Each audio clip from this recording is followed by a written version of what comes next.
Hello बच्चों, एक प्रश्न है हमारे पास कि 100 ग्राम द्रव्यमान के छोटे गुटके को एक सिरे पर जड़े फिक्स्ड एक क्षैतिज स्प्रिंग को 5.0 सेंटीमीटर संपीड़ित कर रखा है।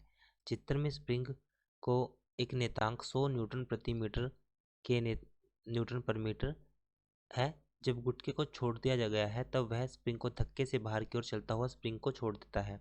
छोड़ने के बाद वह स्प्रिंग 2 मीटर नीचे जमीन पर कहाँ टकराएगा, ये हमें बताना है। तो सबसे पहले हम बात करते हैं प्रश्न में प्रयोग होने वाली जो मुख्य अवधारणा होगी। मुख्य अवधारणा, तो मुख्य अवधारणा के अनुसार हम कह सकते हैं कि जैसे मान लीजिए हमारे पास कोई वस्तु है जिसको हमने, अब यहाँ पर ऊंचाई कितनी है 2 मीटर, यहाँ से हमने एक वस्तु को जैसे एक स्प्रिंग से बंधी हुई है, तो इसमें हमारे पास जो स्थितिज ऊर्जा का कंसेप्ट और हम साथ में प्रयोग करेंगे गतिज ऊर्जा। स्थितिज ऊर्जा जो हमारे पास होती है 1/2 के एक्स का वर्ग, और अगर मैं गतिज ऊर्जा की बात करूं तो गतिज ऊर्जा निकालने के लिए हम सूत्र का प्रयोग करते हैं 1/2 m v का वर्ग, और साथ में हम यहाँ पर प्रयोग करेंगे ऊर्जा संरक्षण नियम। ऊर्जा संरक्षण नियम। अब प्रश्न में कहा गया है कि 100 ग्राम द्रव्यमान के छोटे गुटके को एक सिरे पर जड़े फिक्स्ड क्षैतिज स्प्रिंग से 5 सेंटीमीटर संपीड़ित कर रखा है। पहले हमने इसमें संपीड़ित कर रखा है तो इसमें एक ऊर्जा एकत्रित हुई, जो कौन सी हुई, स्थितिज ऊर्जा। अब जैसे इसको छोड़ देते हैं तो अब ये क्या करता है कि इस पर वस्तु पर एक वेग लगाएगा, जो क्या हो जाएगी, गतिज ऊर्जा के कारण ये आ जाएगा हमारे पास। अब हम प्रश्न के हल पर देखते हैं कि गतिज ऊर्जा लगने की वजह से कि जो इसमें संचित ऊर्जा थी स्प्रिंग के अंदर वो कितनी थी, 1/2 के एक्स का वर्ग, वो सारी की सारी बदल जाती है, परिवर्तित हो जाती है गतिज ऊर्जा में 1/2 m v का वर्ग। तो यहाँ से k का मान कितना है 100, x हमारे पास कितना है 5 सेंटीमीटर, 5/100 किया तो ये आएगा हमारे पास 5/100 का वर्ग कर देंगे यहाँ पर, बराबर है। और यहाँ पे द्रव्यमान कितना है, द्रव्यमान 100 ग्राम, 100 मतलब 0.1, और यहाँ पर आएगा v का वर्ग। हल करने के बाद जो v का वर्ग आएगा हमारे पास वो कितना आएगा 2.5, क्योंकि 100 के वर्ग से कैंसिल हो जाएगा, 5/100 बचेगा, 5 का वर्ग 25/100, साथ में 0.1 तो 2.5 बचेगा। सिंपल गणना हमने यहाँ पे की है। अब इसमें हम देखते हैं कि अब यहाँ से वस्तु है वो कुछ इस तरह से यहाँ पर इस बिंदु से यहाँ पर जाएगी, तो हम यहाँ पर क्या करेंगे, न्यूटन की गति का समीकरण प्रयोग करेंगे। न्यूटन की गति का समीकरण,